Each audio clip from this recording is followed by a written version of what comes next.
নমস্কার বন্ধুরা, প্রত্যেক দিনের মতো আজকেও আপনাদের সামনে একটি নতুন ভিডিও নিয়ে আসলাম। আজকের ভিডিওতে আমি বলবো এই ডোমপারিডন বা এসার বা এল এই নিয়ে আজকে বলবো। এগুলো কোথায় কোথায় ব্যবহার করা হয়, কী জন্য ব্যবহার করা হয় সেই নিয়ে আজকে বলবো। তার আগে বলি, এই চ্যানেলে প্রত্যেক দিন মেডিসিন সম্বন্ধীয় তথ্য পাওয়ার জন্য চ্যানেলটি সাবস্ক্রাইব করে রাখবেন। আমার নাম দেবব্রত বসাক, আমার চ্যানেলের নাম দেবা মেডিসিন। তো চলুন ফ্রেন্ড, আজকে কিছু নতুন শিখে নিই। তো ফ্রেন্ড, যে মেডিসিনটা বলছিলাম সেটি হচ্ছে, দেখে নেন স্ক্রিনে আমি দেখিয়ে দিচ্ছি। ডোমপারিডন, এসআর সাস্টেন রিলিজ, এল লিভোসালপ্রাইড বা অনেক সময় এলএসও লেখা হয়, সেটিও লিভোসালপ্রাইড। ডোমপারিডন, এই ডোমপারিডন ব্যবহার করা হয় বমি বমি ভাব, গা গোলানো, সেখানে এই ডোমপারিডন ব্যবহার করা হয়ে থাকে। সেটা কোথায় কোথায় ডোমপারিডন লেখা থাকে, যেমন হচ্ছে ওমেসডি, সেখানে লেখা আছে ওমেসডি ডোমপারিডন। আবার কোথাও ব্যবহার করা হচ্ছে প্যান্টপ ডিএসআর,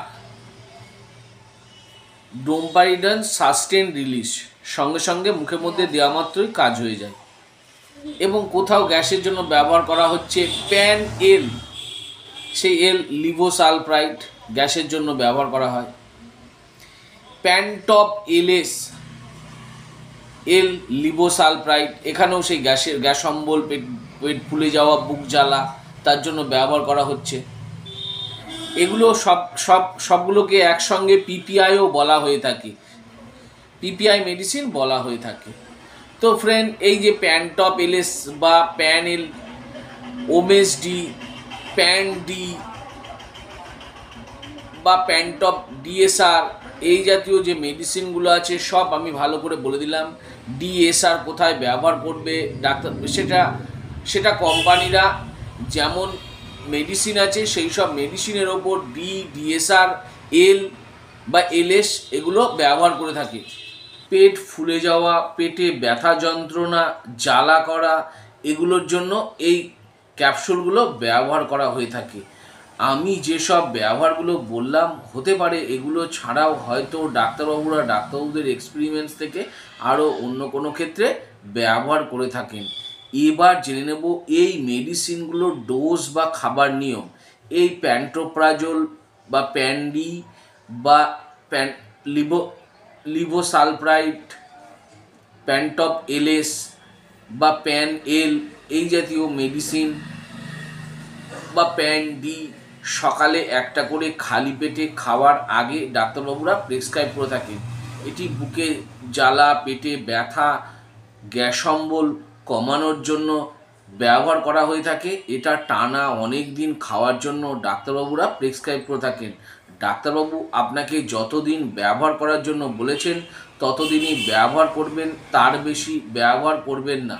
সব শেষে জেনে নেব এই মেডিসিনগুলোর কিছু পার্শ্ব প্রতিক্রিয়া, যেমন মাথা ঘোরা হতে পারে, পেটে ব্যথা হতে পারে, বমি বমি ভাব বেড়ে যেতে পারে, গায়ে র্যাশ বেরোনো বা অ্যালার্জি হতে পারে, মুখ শুকিয়ে যেতে পারে, কোষ্ঠকাঠিন্য বেড়ে যেতে পারে ইত্যাদি হয়ে থাকে। আমি যেসব পার্শ্ব প্রতিক্রিয়াগুলো বললাম, হতে পারে সেগুলো ছাড়াও যদি আরও অন্য কোনো সমস্যা দেখা দিয়ে থাকে, তাহলে আমি বলবো এই মেডিসিনগুলো বন্ধ করে দিয়ে সঙ্গে সঙ্গে ডাক্তারবাবুর পরামর্শ নেবেন। তো ফ্রেন্ড, এই ডিএসআর এবং এলএস নিয়ে ভালো করে বুঝিয়ে দিলাম। আরও কিছু যদি জানবার থাকে নিচে কমেন্ট বক্সে কমেন্ট করে অবশ্যই জানাবেন, আমি তার উত্তর দেওয়ার চেষ্টা করব। আর আমার এই ছোট্ট ভিডিওটি যদি ভালো লেগে থাকে তাহলে অবশ্যই একটি লাইক করবেন। আর আমার চ্যানেলে যদি নতুন হয়ে থাকেন তো চ্যানেলটি অবশ্যই সাবস্ক্রাইব করে রাখবেন।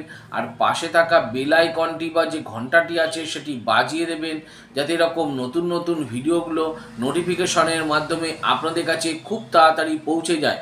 তো ফ্রেন্ড, ভিডিওটা আজকে আমি এখানেই শেষ করলাম। ভালো থাকবেন, সুস্থ থাকবেন, দেখা হচ্ছে পরের ভিডিওতে।